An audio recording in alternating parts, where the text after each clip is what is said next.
Je vous propose de commencer. Donc, bonjour à tous, merci de nous rejoindre aujourd'hui. Bienvenue à ce webinaire du 26 novembre organisé par la société Applicit. Donc, je m'appelle Jérémy Noulet, je suis le responsable de l'agence de Lyon et donc ce webinaire aujourd'hui vous est proposé par Philippe Sacleux, ingénieur d'application de notre équipe mécanique, manufacturing, et Alain Benchissou, le directeur technique de notre équipe simulation. Donc voilà, on va vous proposer donc aujourd'hui une thématique consacrée à la PDM collection donc d'Autodesk, donc la collection Product Design et Manufacturing. Donc tu peux avancer les slides si tu veux, Philippe. Donc aujourd'hui, de quoi on va vous parler? Donc on va vous parler de la PDM collection et des différents logiciels qui sont inclus dedans. Donc j'imagine que si vous vous êtes connecté à ce webinaire aujourd'hui, vous connaissez probablement déjà le logiciel Inventor. Ce qui est intéressant aujourd'hui, c'est de vous faire connaître les logiciels qui sont inclus dans la PDM Collection dont vous disposez peut-être déjà. Et on souhaitait vous montrer voilà, les possibilités d'interopérabilité et les flux de travail qui sont permis par cette PDM Collection entre Inventor, donc le système de CAO de base, et les différents plugins et logiciels complémentaires. Donc voilà, l'idée c'est d'aller chercher avec vous des gains d'efficacité, des gains de temps, et vous montrer donc les possibilités qui sont offertes par cette PDM collection.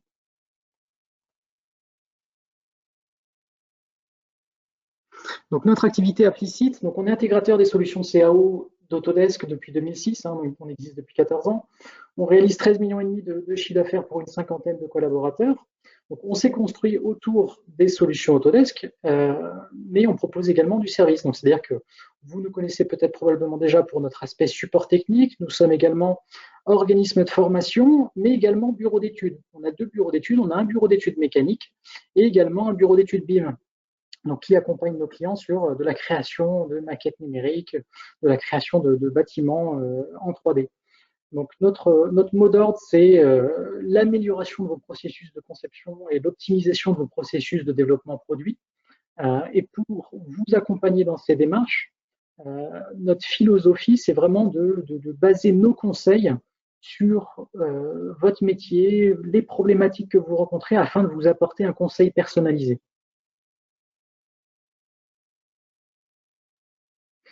Donc nos agences, vous nous retrouvez à Lyon, vous nous retrouvez également à Paris, à Nantes, à Bordeaux, à Toulouse. Donc on a une couverture nationale, vous nous retrouvez un petit peu partout en France.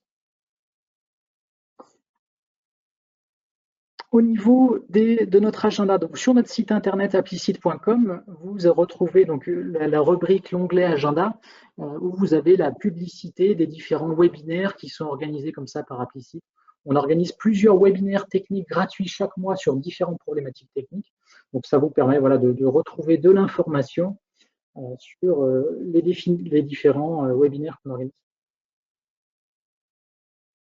Également, sur notre site internet, vous retrouvez une partie blog. Ça peut vous intéresser car on publie des articles techniques chaque mois. Donc, on a 25 ou 30 ingénieurs d'application chez Applicit qui, à minima, chacun publie un article par mois.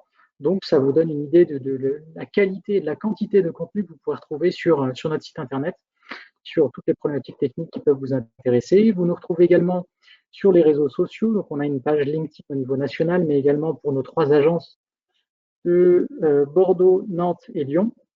Donc là, vous retrouvez les pages LinkedIn Applicit Est, Applicit Ouest et Applicit Sud-Ouest. Voilà, donc là, vous pouvez retrouver de l'information sur nos clients et les spécificités régionales locales.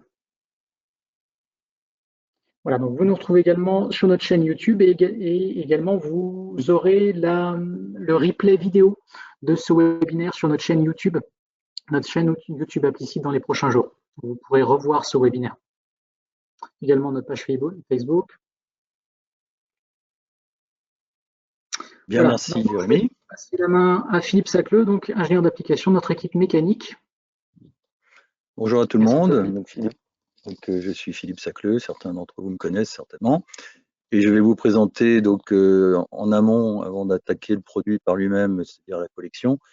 Déjà, le site que tout le monde doit avoir en tête, c'est votre compte utilisateur ou le coordinateur de contrat qui va vous permettre d'accéder à cette collection et certains utilisateurs ne connaissent pas l'existence de tous les produits. Donc, on est là pour vous éclairer justement sur l'intégration, l'intégrité des logiciels qui sont dans cette Product Design and Manufacturing collection. Donc, l'application de bureau que certains ont en bas de leur écran vous permet d'accéder à ce compte et vous allez pouvoir ainsi vous connecter et voir. Donc, si vous n'avez pas les identifiants du coordinateur, c'est important de les avoir parce que ça va permettre aux responsables informatiques de télécharger des versions. Et ici, on voit justement l'intégralité des produits. Alors, excusez-moi.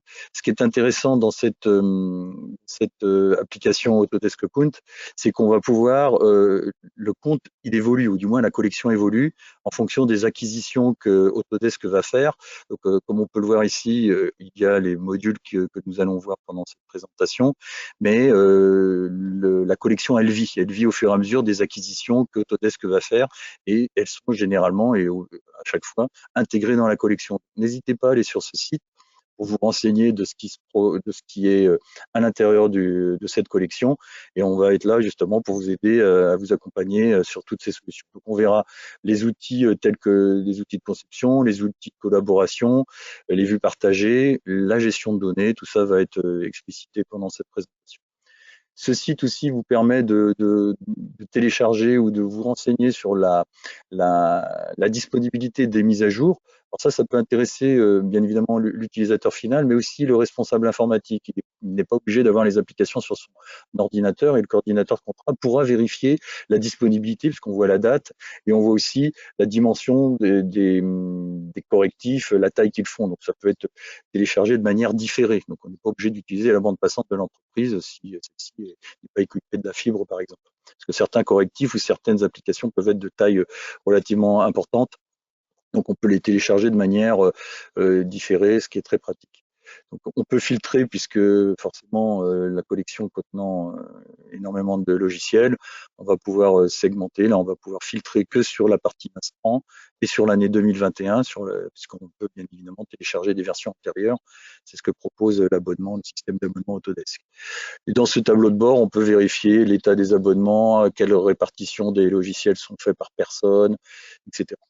Donc, la collection que nous allons voir contient, comme on l'a vu, un certain nombre de logiciels, toute la lignée des produits AutoCAD.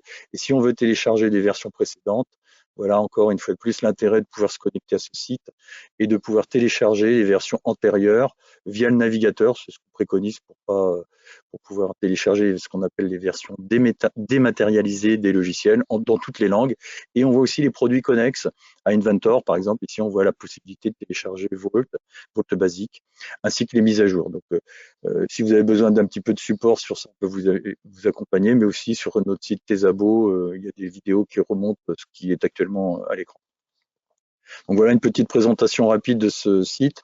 Donc ça recondense globalement l'intégralité de votre collection. Et n'oubliez pas, ça évolue au fur et à mesure des années. Bien. Donc une autre manière de le voir ici, cette collection, puisqu'on a un produit qui s'étend de la conception à la fabrication, et on retrouve dans cette collection sous forme d'icônes et de chaînes de production avec la gestion de données qui est en bas de la capture d'écran. On retrouve l'intégralité des logiciels qu'on va voir avec de manière plus précise et qu'on retrouve ici avec leur petit nom puisque les logos sont ce qu'ils sont, mais on voit bien Inventor Professional. Le but de ce webinaire, c'est de montrer les produits connexes à Inventor. Mais on verra aussi qu'on a des produits de diffusion plus cloud, tels que Fusion 360, qui sera évoqué par Alain en fin de présentation, qu'on retrouve en bas à gauche de ces captures. Donc, on va faire un petit tour d'horizon de l'ensemble de ces produits et vous montrer ce qu'ils permettent de faire. Et si vous avez besoin de plus d'informations, on sera là pour vous accompagner. Donc, une autre manière de représenter aussi l'intégration de toute cette chaîne numérique, qui va permettre justement de manière sécurisée de stocker, gérer et de concevoir, simuler, analyser les tolérances dimensionnelles, l'imbrication de tôlerie, la FAO, l'agencement d'usine.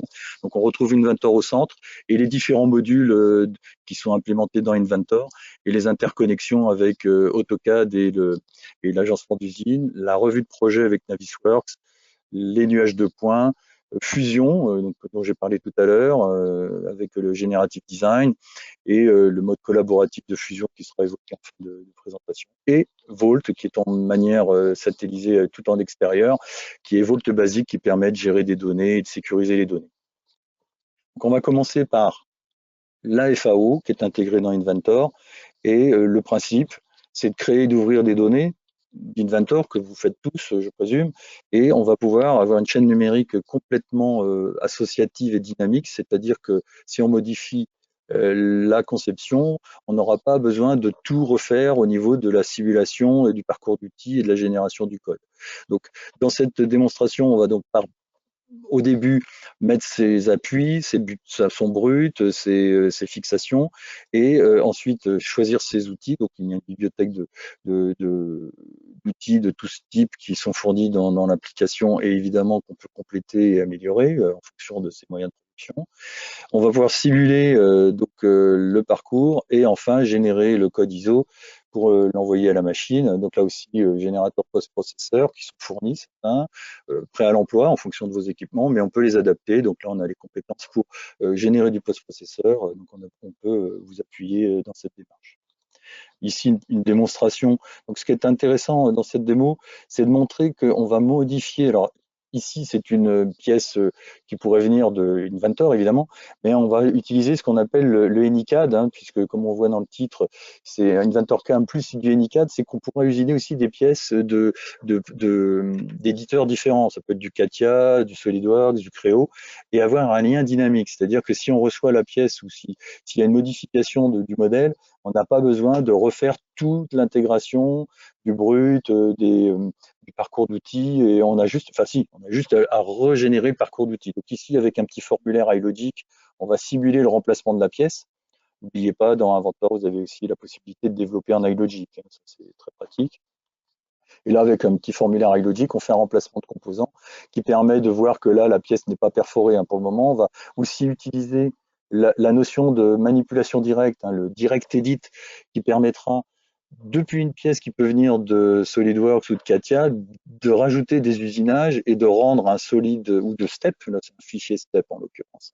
Donc on a ce qu'on appelle un solide mort et on va pouvoir le rendre paramétrique en rajoutant ou en modifiant des topologies. On va augmenter diminuer la profondeur de cette poche et on va avec un paramètre qu'on peut rajouter dans le formulaire, parce que ça donne de l'ergonomie à Inventor. Donc là, on retrouve les 3 paramètres qui ont été implémentés avec le Direct Edit, et on va pouvoir modifier via ce formulaire la pièce, et ainsi le parcours d'outils va être recalculé. On n'a pas à refaire toute la démarche brute, choix des outils, parcours etc. On a une chaîne associative et on n'interrompt pas le lien de productivité. Voilà, donc on fait quand même bien évidemment la mise à jour du parcours d'outils qui est en train de se recalculer, et on va le voir on peut bien évidemment resimuler. Alors ça va un petit peu accéléré parce qu'on a tellement de choses à voir qu'on va un petit peu vite, mais ça vous donne le principe. Et voici donc l'intérêt de cette intégration. Donc, après avoir vu Inventor CAM, la partie FAO, maintenant, on va passer dans la partie Inventor Nesting. Donc, c'est l'imbrication de tôlerie qui est intégrée une fois de plus à Inventor. Et dans cette imbrication de tôlerie, ça va nous permettre de gérer, d'optimiser les brutes de vos formes, de vos plaques, et d'éviter des déchets de matériaux. Et on a une centralisation de toute cette chaîne de production entre la tôlerie, c'est-à-dire la création de vos pièces en modélisation tôlerie, l'imbrication, et on va revoir un petit peu la partie FAO, puisqu'on a encore cette fameuse chaîne ininterrompue, et toute modification du 3D impactera à la fois l'imbrication et la FAO, comme on l'a dit tout à l'heure. Donc, dans cette démarche, on va le voir ici sur une pelle à neige. Tractopelle, donc là un chasse-neige. On retrouve ici, comme la plupart d'entre vous connaissent Inventor, on en retrouve ici donc dans le navigateur la modélisation. Alors que les pièces soient faites en tôlerie ou pas, le produit est capable de prendre même les pièces standards. Donc, on aura évidemment géré la matière et l'épaisseur. Et le système va reconnaître automatiquement les épaisseurs de tôle, les matériaux utilisés pour chacun des composants, le nombre d'occurrences dans l'assemblage. Donc là, je fais des petites pauses. On voit à gauche le nombre de formes qu'il a reconnues, et il va les mettre sous forme imbriqué comme ça de base, mais il aura la quantité des occurrences. En fonction de vos gabarits de tôle, il va pouvoir les mettre sous forme de plaques. Alors, on voit ici, il n'y a pas d'optimisation, mais on va voir qu'on va pouvoir améliorer. Ah, je voulais vous montrer celle-ci. On va pouvoir améliorer l'imbrication de cette pièce de tôlerie en changeant certains paramètres et en autorisant au système de faire des rotations. On voit la pièce ici, il y a quand même de la perte au niveau du brut. Donc on va changer la dimension de la plaque, on va changer les possibilités de rotation des composants, la possibilité de tourner comme à la chandeleur la pièce, hein, le mirror là, qui va permettre de miroiter la pièce et de pouvoir la découper à l'envers ou à l'endroit, des déviations avec des incréments particuliers qui vont permettre au système d'optimiser. Donc là, bien évidemment, on peut se rendre compte qu'ici, il y a beaucoup moins de pertes. Donc une fois cette imbrication générée, on a le choix, soit on a les outils de production.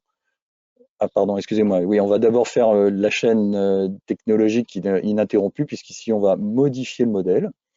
Depuis Inventor, on va par exemple masquer ou du moins supprimer ces cavités et voir qu'on n'a pas besoin de refaire toute la démarche. On va juste mettre à jour la feuille qui était concernée et automatiquement la mise à jour se fait instantanément. Donc on perd pas, on casse pas la chaîne technique.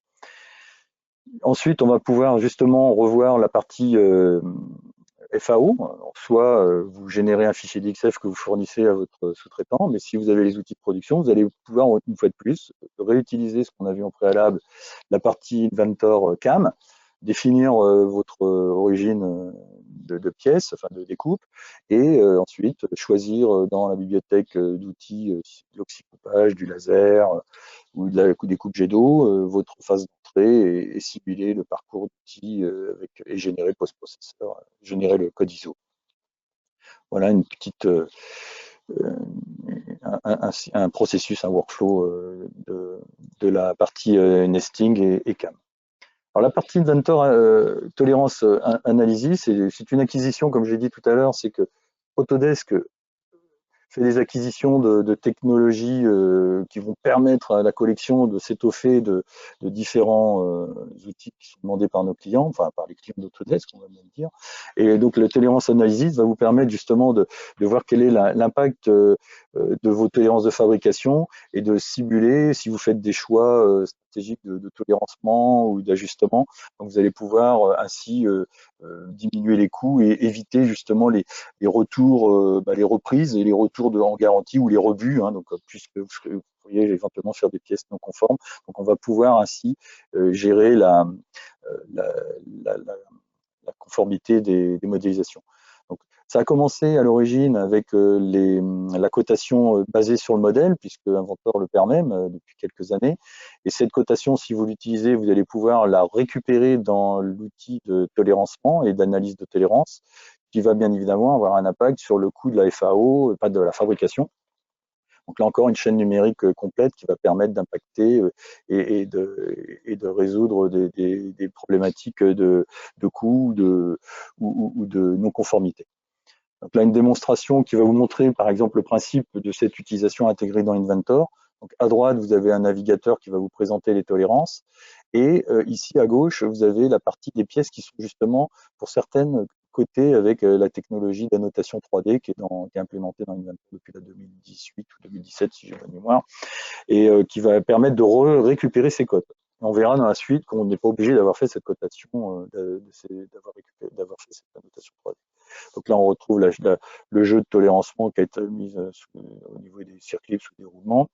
Et on va pouvoir, dans le navigateur, jouer sur ces fameuses tolérances et voir le pire cas ou suivant les statistiques et définir si on change telle ou telle tolérance. Donc là, on se rend compte qu'il y a un petit souci sur le roulement. Donc on va pouvoir impacter, comme on peut le voir sur la pièce qui a été cotée avec la technologie MBV, de changer le tolérancement et de voir que maintenant on va avoir un assemblage conforme. On peut faire un rapport, évidemment, générer un rapport de ces statistiques et le mettre dans le dossier. Un autre cas de figure ici, c'est un empilage. Bon, on connaît tous les chaînes de code mécaniques, hein, donc là, on va le faire directement sur la 3D. Donc là, c'est des pièces qui ont été assemblées de manière standard. Et on va pouvoir gérer avec l'empilement des faces, déterminer. Donc, il va vérifier les boucles. Ça aussi, c'est très intéressant utiliser cet outil pour faire les boucles de chaîne de cote. Donc on donne des faces qui sont impactées dans la chaîne de cote. Et ici, à droite, on va pouvoir jouer sur les tolérancements et faire varier nos tolérances d'usinage directement sur le modèle. Donc là aussi, et bien évidemment impacter la partie FAO, puisqu'on va pouvoir vérifier quelles sont les pièces qui sont les plus impactantes ou la tolérance la plus sensible dans l'empilement des pièces.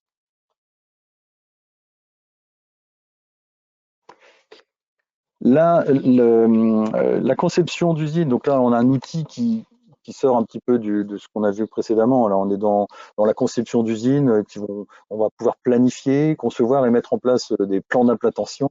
Et ça va nous permettre, ça va nous aider à modéliser et simuler des processus. Donc, on va regarder un petit peu toute cette chaîne qui est intégrée dans le Factory Design Utility. Et il y a beaucoup de logiciels qui sont implémentés ou qui sont mis dans cette chaîne de productivité. En premier lieu, il y a le process analysis qu'on va voir.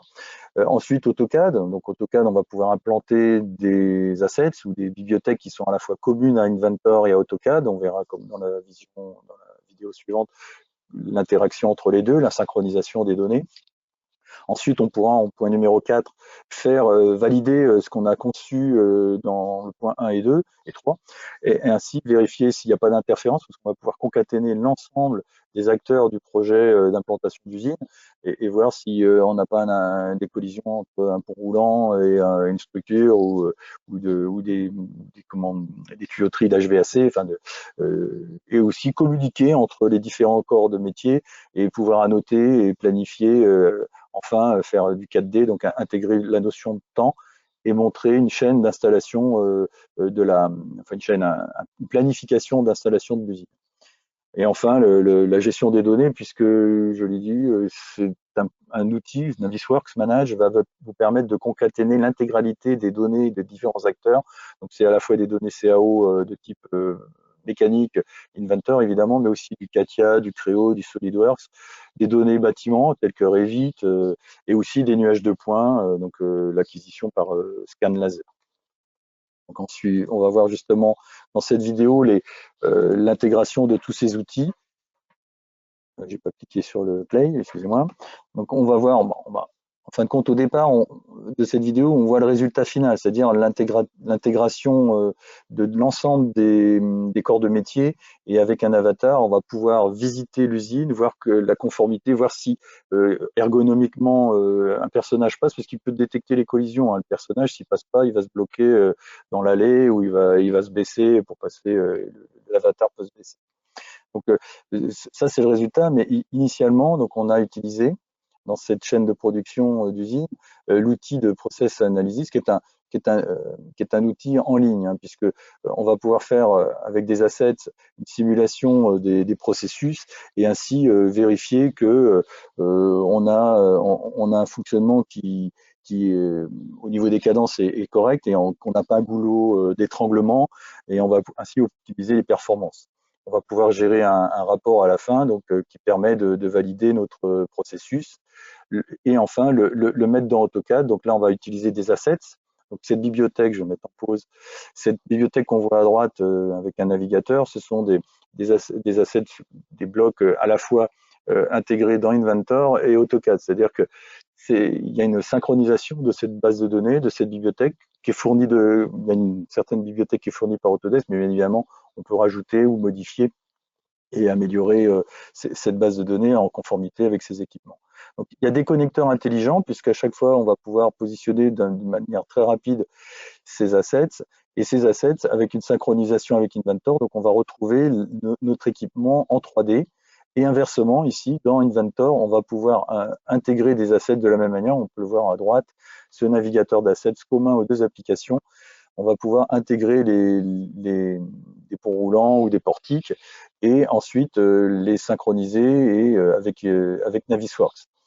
Et quand on va pouvoir ainsi concaténer l'intégralité des données, vérifier les collisions, Donc ici, on a un cas de figure où le portique qui a été intégré dans Inventor rentre en collision avec des gaines qui viennent d'un autre outil, qui peut être Revit Structure ou autre. Donc on va pouvoir ainsi informer le groupe de travail ou les collaborateurs qu'il faut modifier le pont, c'est ce qui est fait ici. Donc on va changer la hauteur du portique et ainsi éviter cette collision. Création évidemment, comme d'habitude, comme chacun sait, pour ceux qui utilisent Inventor, de plans techniques avec des repères. Et enfin, la 4D, donc dans Navisworks, intégration de la notion de temps et d'implantation avec un ordonnancement, planification. On peut récupérer des données, les sources de données peuvent venir de MS Project ou d'applications type Primavera, et ainsi intégrer la planification dans Navisworks. Alors cette planification, elle peut être aussi visible sur des plateformes de type cloud. Ainsi, on peut les partager sur des plateformes mobiles, des tablettes, des iPhones, enfin, des smartphones, c'est un petit peu limité en taille, mais sur des tablettes, parce qu'on trouve ce genre d'application plus orientée dans le bâtiment, mais dans un atelier ou en moyen de production, on a certaines connexions qui peuvent se faire avec certains avec Volt, entre autres, sur des clients légers, hein, ce qu'on appelle un navigateur web, et regarder sur une tablette le contenu des données Autodesk. Donc ça aussi, ça permet d'avoir une possibilité de collaboration. On peut voir en haut, là, juste au-dessus de l'avatar, justement le nuage de points dont je parlais, donc qui peut être manipulé avec Recap Pro, qui est aussi intégré dans la collection Product Manufacturing. Donc, gestion de données, j'en parlais un petit peu avant avec Volt et le client léger. Donc toutes ces données qu'on a vues en amont, que ce soit Factory, que ce soit les données Inventor évidemment, on a besoin d'un outil de gestion qui soit fiable, et les vues partagées dont je parlais en dernier. Donc globalement, on a une perte de temps, hein, ça c'est les remontées classiques. Je cherche mes données et je passe du temps à chercher où sont les données. Parfois, c'est même des pertes ou des problèmes de lien. Donc pourquoi? Parce que l'utilisation, si on n'a pas mis Volt en place, on utilise l'explorateur Windows. C'est pas la solution idéale. Donc une petite présentation de ce qui se passe quand on est en Windows Explorer. Qu'est-ce qui va se passer? C'est qu'on va chercher les données dans un serveur et on va utiliser la bande passante. Donc si un assemblage est léger, ça va vite. Si c'est quelque chose de beaucoup plus conséquent, on va passer beaucoup de temps, et s'il y a du monde au niveau du réseau, bah, ça peut mettre énormément de temps à charger. La sauvegarde, dans le sens inverse, forcément, le moment de sauvegarde va être assez bon. Résultat, on a des embouteillages dans le réseau, ça c'est le premier point, la lenteur, mais aussi des problèmes de travail collaboratif. Si on fait une erreur, on déplace un fichier, on supprime un dossier, ou on fait un glisser-déposer par inadvertance. Résultat, quand on rouvre les assemblages, on a des fenêtres de lien perdues, et ça c'est classique. Et le fait d'ouvrir évidemment l'original, hein, ce qu'on appelle le fichier source, est problématique.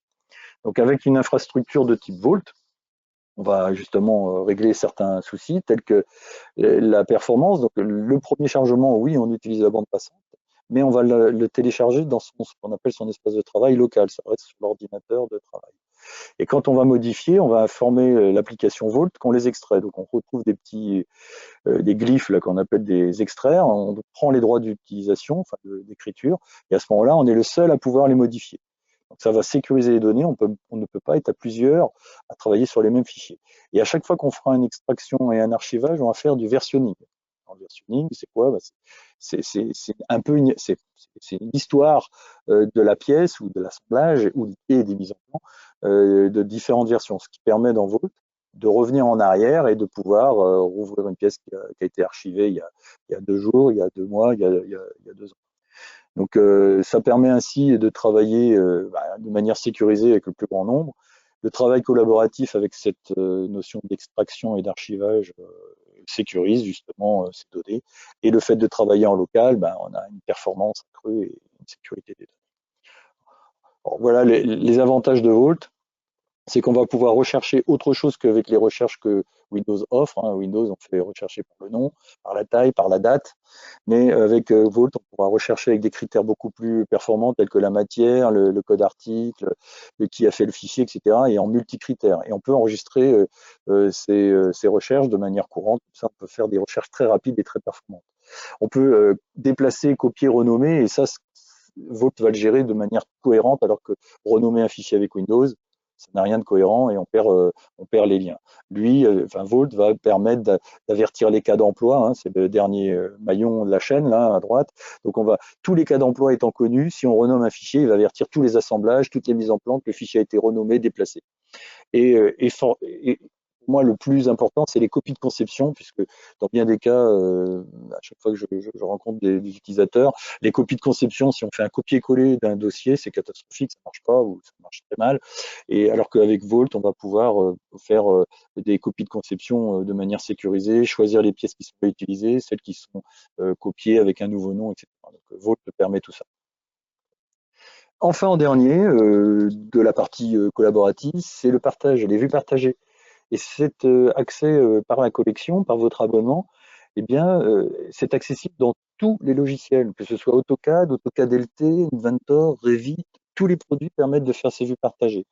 Donc, une présentation, alors c'est quoi une vue partagée? C'est que depuis votre application CAO, vous allez pouvoir fournir à un interlocuteur, qui soit dans votre groupe de travail ou un fournisseur ou un client ou un donneur d'ordre ou un chef de projet, un état des lieux de votre document. Ça peut être un plan 2D, là c'est un plan 3D, enfin c'est une modélisation tridimensionnelle, et on va pouvoir faire des coupes, des mesures. Donc on va regarder ça tout de suite.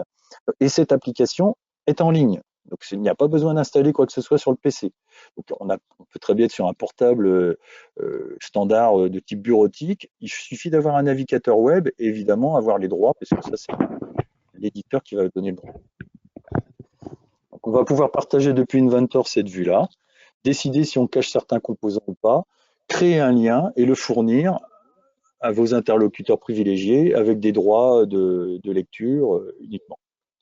Il n'y a pas de modification possible, simplement de pouvoir éclater les pièces, donc de tourner, de faire ceci, on peut le faire sur une tablette aussi. Hein. Donc c'est un outil collaboratif très intéressant. Donc on va pouvoir isoler des composants, gérer la visibilité de ceux-ci, faire des affichages en coupe, on peut le voir ici actuellement. Choisir, bon, l'éclaté va être fait, on va choisir un éclaté, il me semble, oui, c'est cela. Donc éclater l'assemblage, isoler un composant et annoter celui-ci pour informer le prestataire qu'il faut augmenter l'épaisseur ou changer la taille, etc. Donc cet outil, c'est sur le cloud, c'est temporaire, ça dure 30 jours, mais on peut extendre la disponibilité de ces ressources collaboratives de 30 jours supplémentaires selon vos besoins, et ils sont volatiles, quoi. Ils s'effacent au fur et à mesure de ces durées-là. L'intérêt, c'est qu'on va pouvoir annoter, enfin votre interlocuteur va pouvoir dire d'augmenter l'épaisseur, d'enlever de la matière dans ce cas-là, et vous serez informé dans votre navigateur. Donc on va le voir dans Inventor, on va pouvoir faire la modification et dire que la remarque a été résolue. Donc, je l'ai dit tout à l'heure, c'est manipulable sur une plateforme mobile telle qu'une tablette. C'est très intéressant dans les ateliers ou de manière nomade. Donc, on va pouvoir dialoguer en mode collaboratif avec tout le groupe de travail et dire que la modification est acceptée et de le modifier dans Inventor. Okay, donc là, on retrouve dans le navigateur, dans Inventor, on a un navigateur de vue partagée et on voit tout l'historique des communications entre les différents intervenants de ce projet. Et on dit que c'était résolu parce qu'on a augmenté l'épaisseur ou fait des cavités pour améliorer la performance. Voilà. Je crois que l'ensemble est fini. Je vais passer la main à Alain. Merci Philippe. Je profite juste de la transition pour prendre une question du chat que j'ai vue. Oui, oui. Tout à l'heure, tu as montré une image et donc la question c'est, voilà, cette image apparaît comme une photo. Est-ce que ça a été fait sous Inventor normal ou alors est-ce que ça demande d'utiliser un outil de rendu en particulier? Tout ce que tu as montré, c'était généré sous Inventor standard. Ah bah, oui, effectivement, dans cette collection, dans cette Product Design Suite, dans cette Product Design and Manufacturing Collection, il y a aussi 3ds Max. Alors, il n'a pas été, je ne l'ai pas montré, mais c'est vrai que certaines images peuvent être avec un rendu supérieur de celle d'Inventor, mais déjà dans Inventor, on peut faire des rendus très performants. Alors, je ne sais pas de quelle image tu parlais, il y en avait une qui était avec un rendu, c'était de la mécanique, Oui. hein, je présume. Oui, c'était de la mécanique il y a un petit moment tout à l'heure, mais je pense que c'était généré en Inventor d'un standard. Enfin, en Ah standard oui, dans parce Inventor.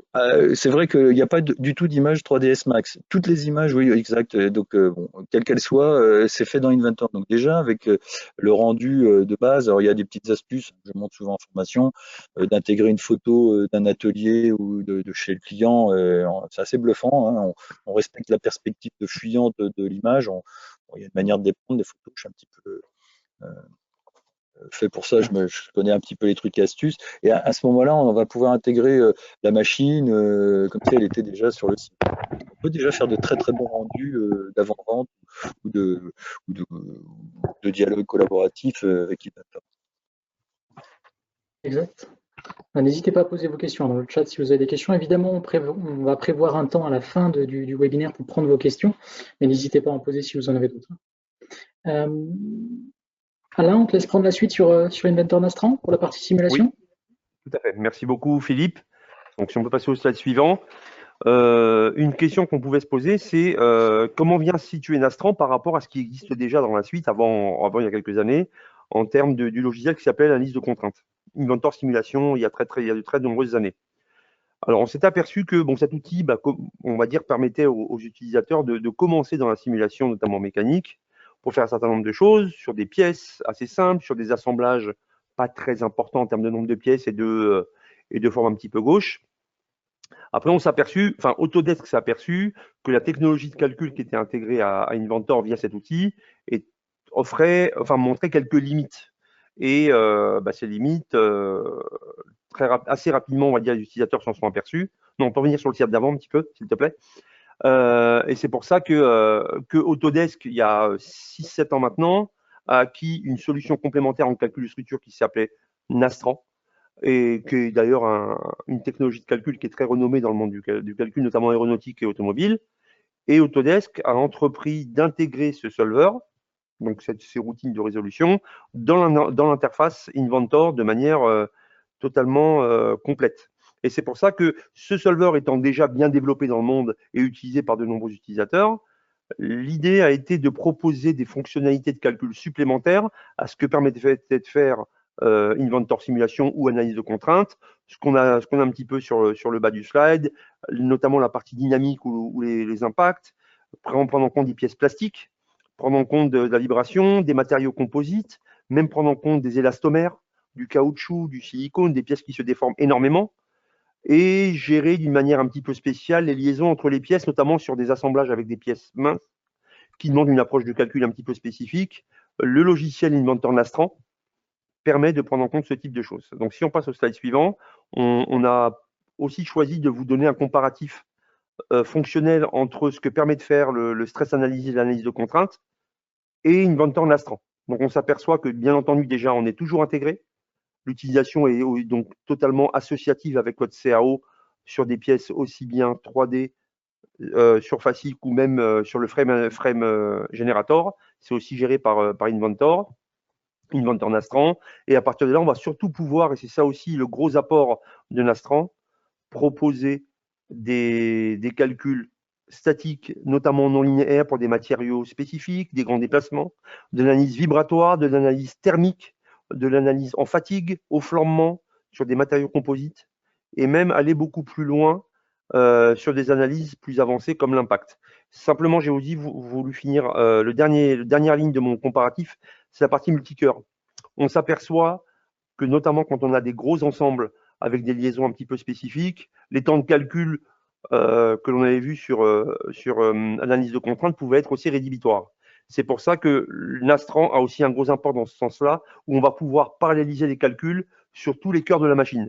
Chose qui n'était pas possible avec Inventor Analysis. Donc, à partir de là, si votre machine est déjà bien configurée pour faire de la CAO ou un petit peu de calcul, on va pouvoir tirer parti de toute sa puissance en termes de parallélisation, parce qu'encore une fois, il va pouvoir paralyser les tâches de résolution sur tous les cœurs de la machine.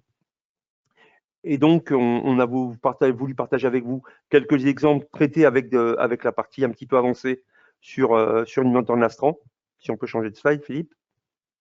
Voilà, donc à gauche, avec un solver très, très avancé qu'on appelle explicite, à gauche, c'est l'écrasement d'une tôle assez flexible, et à droite, c'est la perforation d'un blindage avec un avec un projectile. Bien sûr, là c'est ralenti, mais c'est à une vitesse très très élevée. Et on voit que ça perfore, ça change la forme, et même il y a des éléments qui viennent s'effacer au fur et à mesure de l'analyse. Ça, pour tout vous dire, dans l'industrie du calcul, c'est réservé vraiment à des gens qui font des choses très avancées. Mais là, l'intérêt de cette solution, c'est que c'est complètement intégré à l'environnement Inventor. Donc même quelqu'un qui faisait que la conception va pouvoir déjà commencer à faire des calculs de ce type-là sur son PC. Et enfin, on avait un petit cas de corrélation qu'on a voulu vous le montrer. C'est, si vous voyez bien, on a la chute d'un objet qui fait à peu près 300 kg, d'une hauteur de chute donnée d'à peu près 3 mètres.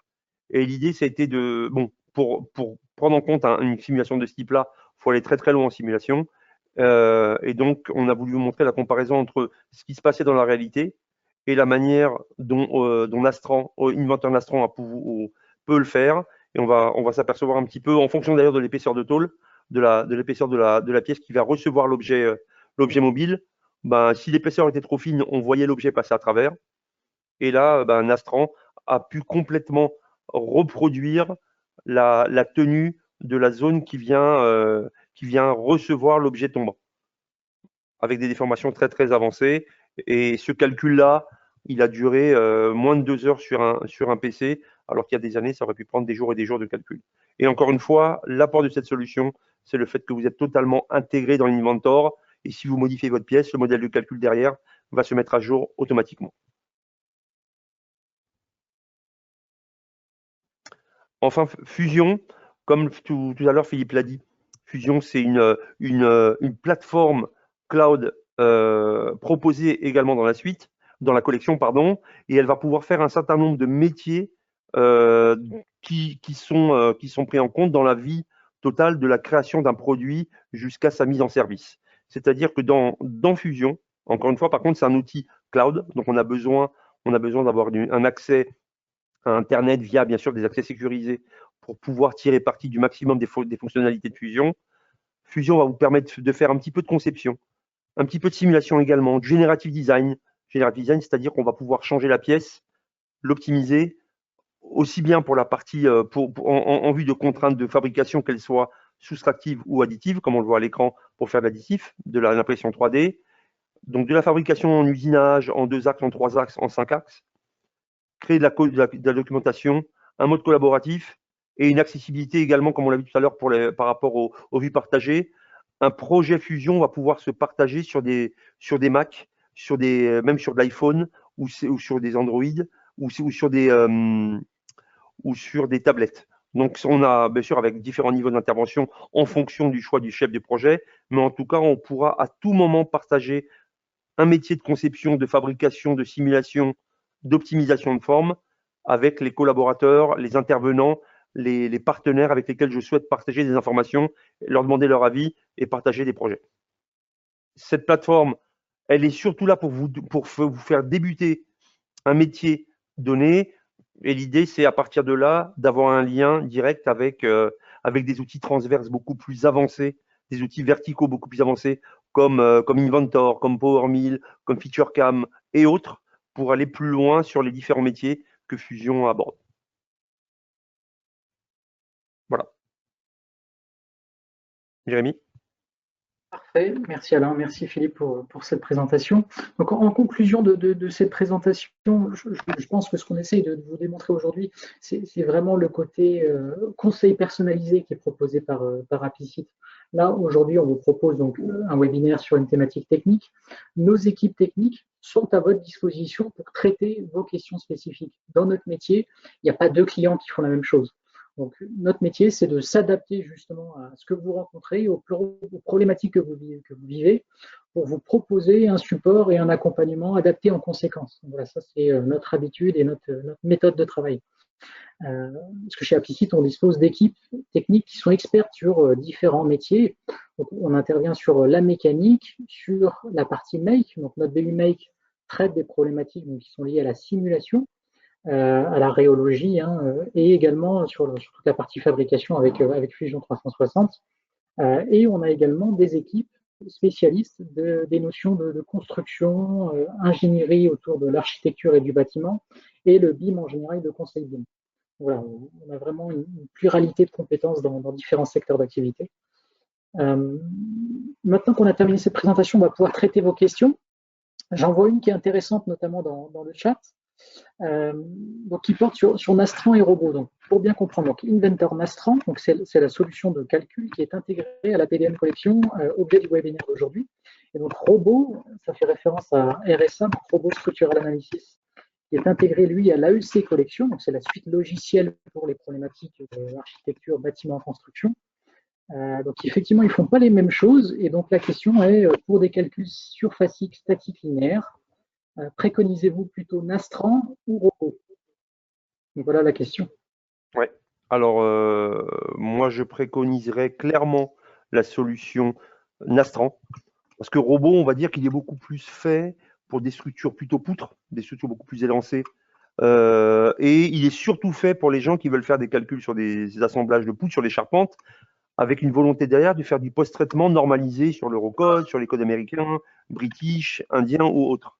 Mais dès lors que l'on a besoin simplement d'avoir une réponse mécanique, ça tient pas, ou à quel moment ça va casser, par rapport à un matériau donné, quel qu'il soit d'ailleurs, je pense qu'un logiciel plus généraliste comme Nastran, c'est beaucoup plus adapté, d'autant plus qu'il va offrir une liberté de liaison, de conditions limites, de chargement et même de post-traitement généraliste que peut l'offrir Robot, notamment sur la partie surfacique. Donc clairement, je pense que les coques dans Nastran sont beaucoup plus avancées, beaucoup plus dédiées que pour faire un calcul surfacique que celles de Robot.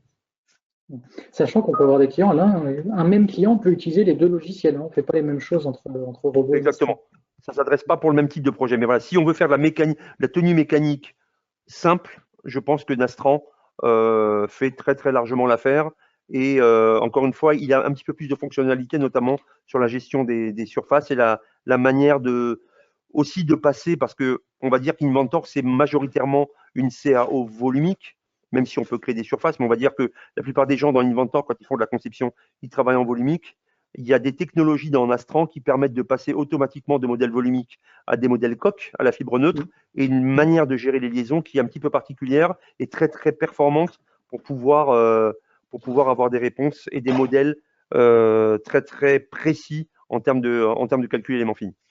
C'est ça. Moi, si je dis ça avec mes mots de commercial, c'est donc Nastran, c'est la tenue mécanique, la résistance des matériaux, alors que Robot, ça va plutôt adresser les problématiques de séisme, neige et vent, la résistance au niveau de la structure dans son ensemble, quoi. Ouais, et surtout avec la normalisation. Ça veut dire, est-ce que l'Eurocode 2, l'Eurocode 3, l'Eurocode 8, Oui. pour parler de code européen, adapté à ma géométrie, est-ce que les normes qui sont dans ces différents codes sont vérifiées par rapport au modèle? Alors que un outil comme Nastran, comme ANSYS, comme d'autres outils de calcul de structure en tant que tel, permettent uniquement de prédire des déformations et des contraintes et des efforts. Mais ça ne va pas au-delà. Il n'y a pas de gestion des résultats bruts pour vérifier que ça tient ou pas par rapport à une norme donnée. C'est ça, on va dire, la différence majeure d'approche entre les deux familles d'outils. Merci Alain, je pense que c'est plus clair et que ça répond à la question effectivement. Ensuite, on a une autre question qui est plutôt pour toi Philippe, je pense. Donc, quelle est la différence entre Volt basique et Volt Pro? Donc ensuite, le complément de la question, alors, je pense qu'on va pouvoir répondre effectivement à la première partie de la question. La suite de la question, c'est j'utilise Inventor depuis la France. Le siège de la société est au Danemark. Le serveur Volt basique aussi est au Danemark. D'autres collègues vont utiliser Inventor depuis la France début janvier. Doit-on demander au Danemark de passer en Volt Pro? Ou doit-on plutôt nous mettre un serveur Volt spécifique en France? Voilà. Est-ce que tu as des conseils par rapport à ça, Philippe? Donc, dans un premier temps, différence Volt basique, Volt Pro, et ensuite accès depuis l'étranger, etc. Comment ça marche? Alors déjà, les différences elles sont gigantesques, hein. Il y a énormément de fonctionnalités supplémentaires dans Volt Professional. Donc, entre autres, tout à l'heure, j'ai parlé de versionning. Quand tout à l'heure, on voyait la simulation de l'utilisateur qui faisait extraire, archiver 2-3 fois, parce qu'il l'a fait dans la semaine, une extraction, il a modifié la pièce, il a réarchivé, puis il a repris la pièce, il a modifié le lendemain ou sur le lendemain. Donc ça s'appelle du versionning. Mais si on veut vraiment des indices de révision, ce qu'on appelle les indices de révision, à ce moment-là, on va être obligé de passer vers Volt Professional. Pourquoi? Parce que Volt Professional va permettre d'implémenter un cycle de vie avec un circuit de validation. Donc la pièce est en cours, la pièce ensuite est validée. Donc là, il va y avoir une montée d'indices, plus de version. Donc les versionning existent toujours dans Volt Pro, évidemment, parce qu'à chaque fois qu'on fait un extrait archivé, le versionning existe toujours. Mais il y aura une notion de de révision au moment où on va dire que la pièce elle est finie, je la valide. Et à ce moment-là, on aura un indice A. Donc la pièce va être indicée et VoltPro le permet avec ce cycle de vie. On aura aussi dans VoltPro chose très très importante dans la différenciation, c'est la notion de catégorie, la notion de droit qui est beaucoup plus performant et plus élevé dans le dans VoltPro que VoltBasic n'a pas. Et pour évidemment pour montrer VoltPro, il faut vraiment faire un webinaire spécialisé. Je crois qu'il y en a de temps en temps chez nous. Hein. Et donc on a aussi l'intérêt du VoltPro, c'est la deuxième question, c'est le multisite. On a un site qui est au Danemark et à ce moment-là, on est obligé d'avoir VoltPro pour avoir ce qu'on appelle une réplication de coffre. La notion de réplication n'existe que dans VoltPro. Il n'y a pas de réplication de coffre avec VoltBasic. Le coffre est forcément un seul et unique endroit et on l'utilise à cet endroit. Donc, si on veut l'utiliser de manière distancielle, éventuellement, j'ai quelques clients qui l'ont fait, on installe un VPN, mais ça n'aura pas du tout l'intégrité et la performance d'une réplication de coffre VoltPro. Donc voilà pour la différence, par exemple. Alors, évidemment, ça peut faire l'objet d'une analyse plus approfondie en fonction des spécificités et de ce que vous voulez faire. Mais il y a quand même pas mal de fonctionnalités qui nécessitent quand même de passer sur un VoltPro. Oui, VoltBasic a des limites, mais en tout cas, quand on a une collection, d'utiliser l'explorateur Windows, excusez-moi, moi je pense que c'est une hérésie, quoi. Il faut, même tout seul, hein, j'ai des clients qui m'ont dit, mais même seul, on ne voit pas comment des utilisateurs CAO, quels qu'elles soient, parce que ça existe chez nos concurrents, hein, il y a tout un tas de logiciels qui sont généralement implémentables avec ajout de facturation, mais là c'est intégré dans la collection, donc c'est un peu une hérésie de ne pas l'utiliser, même tout seul, même en étant un seul utilisateur d'Inventor. Parce que je ne me vois pas faire de la copie de conception sans VoltBasic, au minimum. Et tu peux revenir, Philippe, sur ces notions de serveur aussi, par exemple. Donc, si tu as un serveur sur VoltBasic, est-ce que tu peux mettre un VoltPro sur ce même serveur? Enfin, comment ça marche et qu'est-ce que tu conseilles? Ah non, quand on choisit un serveur, une appli, il faut que tout le monde soit avec le même serveur. Donc si on met un VoltBasic, à ce moment-là, tous les utilisateurs sont avec on appelle ça le client serveur. Donc si le serveur est VoltBasic, tous les postes du CAO client sont aussi en VoltBasic. On ne peut pas faire de mixage. On va dire tiens, j'ai un VoltPro qui peut le plus, peut le moins, ça n'existe pas dans ce domaine-là. Il faut que ce soit homogène. Donc on a tous des VoltPro sur un Volt serveur Pro. En revanche, on peut mixer des CAO différentes, c'est-à-dire qu'un Volt serveur, qui soit basique ou pro, hein, à partir du moment où on a un Volt serveur, on peut se connecter à ce Volt serveur de manière homogène, en basique ou en pro, avec des inventors qui peuvent être jusqu'à 2 versions antérieures. Donc si on installe un Volt serveur en 2021, puisque c'est aujourd'hui la version disponible, on peut se connecter avec un inventor 2019 et aussi avec un inventor 2020. Et bien évidemment avec un inventor 2021 sur un coffre qui serait 2021. Okay. Évidemment, le seul intérêt, c'est d'avoir des coffres dissociés, hein, parce que les données ne seront pas compatibles entre les différents inventors. Mais dans certains cas de figure, pour un sous-traitant qui a besoin de travailler avec différents donneurs d'ordre, on peut très bien implémenter un coffre VoltBasic 2021 et utiliser des inventors avec des coffres différenciés, chacune des données de logiciel, avoir un serveur Volt 2021 et se connecter avec des inventors jusqu'à N-2. Ok. Autrement, il faut autrement, il faut une homogénéité de clients, ça, c'est certain. Une question suivante aussi qui est intéressante, qui porte sur les différences entre Fusion 360 et Inventor. Donc ça aussi, c'est intéressant. Quelles sont les différences entre Fusion 360 et Inventor? Les deux produits peuvent paraître proches, mais ils ne s'adressent pas, on va dire, aux voilà. C'est difficile de conception. Oui, c'est la même typologie de projet non plus. Ouais, donc dire des différences, c'est compliqué parce que ça répond pas, tu l'as dit, en fin de compte, dans ta question, tu as amené la réponse ou du moins tu as suggéré une réponse.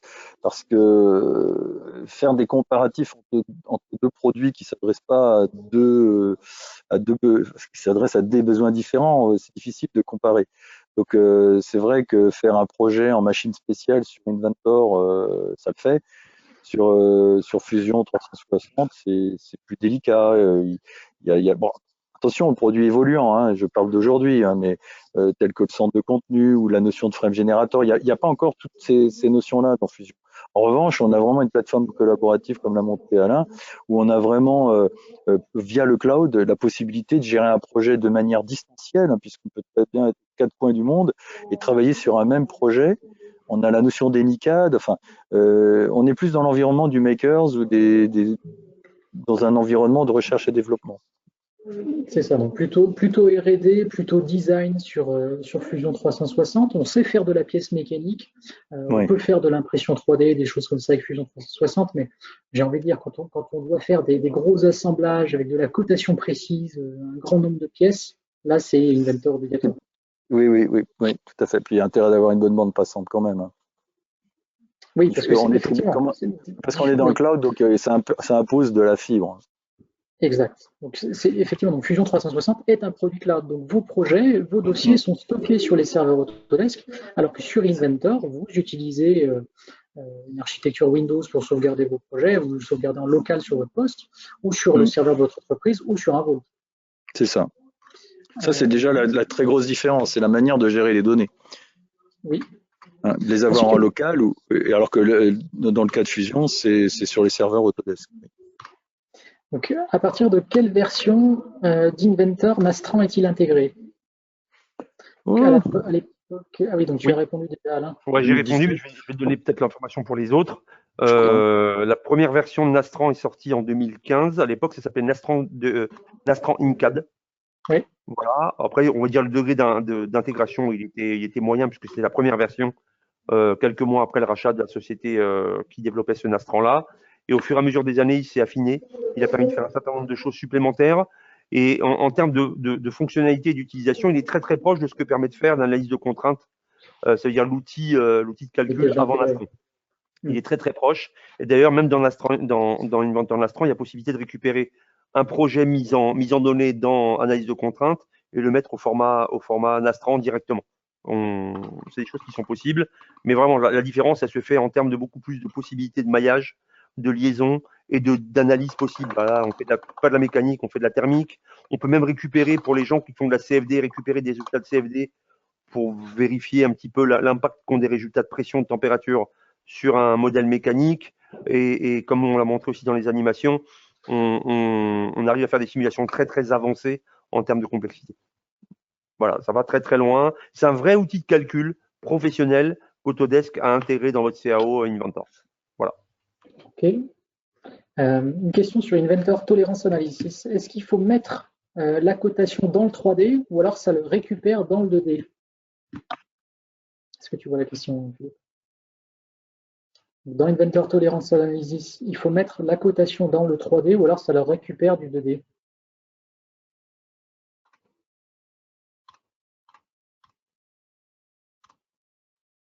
Je ne sais pas si tu m'entends, Philippe, ou alors si tu as réactivé ton micro. Non, je crois que son... Oui, excusez-moi, j'avais interrompu le micro pour éviter les bruits parasites. Oui, donc pour la partie tolérancement, ça ne se fait qu'en 3D. C'est-à-dire que soit on a utilisé les annotations 3D qui sont accessibles depuis 4 ans sous Inventor, soit on le fait directement dans la chaîne de code. C'est pour ça que dans la vidéo, on voit bien les deux possibilités où on le fait. Soit on a fait de l'annotation 3D avec les tolérancements positionnels et ajustements et tolérancements habituels, soit on le fait à partir de l'empilement d'une chaîne de code. La 2D là-dedans n'est qu'un résultat et on ne va pas le récupérer depuis la 2D. Non, c'est pas depuis la 2D, c'est pas depuis la mise en plan d'Inventor qu'on récupère les codes. C'est dans la 3D directement. C'est uniquement dans l'environnement 3D. Merci Philippe. Par contre, à la fin, évidemment, cette cotation tolérancée, elle va se mettre à jour dans la 2D. C'est la 2D qui va obéir à la 3D, non pas l'inverse. Je vois une autre question aussi, alors là qui porte sur les liaisons possibles entre Vault et d'autres logiciels. Alors là, la question est spécifique, c'est-à-dire peut-on faire un lien entre Vault et un autre logiciel de type Odros, donc Odros le PLM. Est-ce qu'on peut faire des liens entre Vault et d'autres logiciels? Alors, avec Vault. Oui, vas-y. Oui, alors les connecteurs, ça s'appelle un connecteur hein, dans la gestion de données, dans le data management. Donc la possibilité de connecteur entre un ERP ou un outil de gestion, un ERP avec Vault est possible seulement avec Vault Pro. pas avec Volt basique. Donc là encore une différenciation que j'aurais pu évoquer tout à l'heure pour dire quelle est la différence. Il faut voir la grille, hein, elle est gigantesque. Mais donc la possibilité de connexion entre un ERP et Volt n'est possible qu'avec Volt Pro. Donc avec Odros en l'occurrence. Oui. Sur Odros spécifiquement, j'ai pas vu de passerelle moi avec mon expérience, mais j'imagine que c'est possible. Je sais que c'est possible avec des Sage, avec des Clippers, avec du Cegid, etc. On peut faire des connexions entre Volt et l'ERP. Oui. Il faut remonter des nomenclatures, des choses comme ça. Il me semble qu'on a un client avec Odros qui est déjà connecté avec un Volt Pro, il me semble bien, dans notre parc client. Oui, ok. On va voir avec Daniel qui puisse. J'ai déjà entendu la connexion avec Odros. Ok. Ouais, généralement, les produits sont ouverts. Hein. Un ERP, c'est censé être ouvert. Donc, à partir du moment où il y a une ouverture, on regarde le connecteur. C'est l'intérêt de votre Pro, c'est la création de connecteur. Voilà. Si vous avez d'autres questions, n'hésitez pas. Là, je crois qu'on a fait le tour des questions dans le chat. Je crois qu'on a tout traité. Donc évidemment, si vous avez des questions qui sont vraiment spécifiques ou liées à votre métier, n'hésitez pas à vous rapprocher de vos interlocuteurs techniques ou commerce habituels. Donc, vous pouvez trouver nos coordonnées si vous tapez Applicite Nantes, Applicite Bordeaux ou Applicite Lyon. Sur Google, vous trouvez tout de suite nos standards. Donc comme ça, vous pouvez être réorienté vers les bons interlocuteurs. N'hésitez pas à entrer en contact avec nous si vous avez des questions.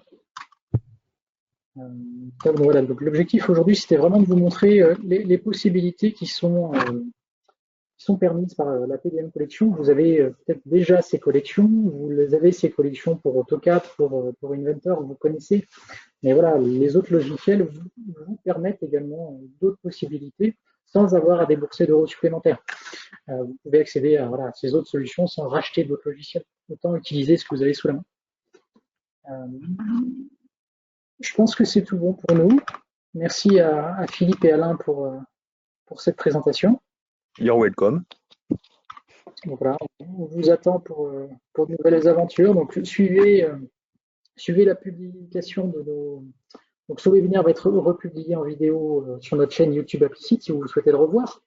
Et également, donc, suivez notre actualité sur les réseaux. On organise ces webinaires plusieurs fois par mois. Donc on vous retrouve avec plaisir pour une prochaine thématique.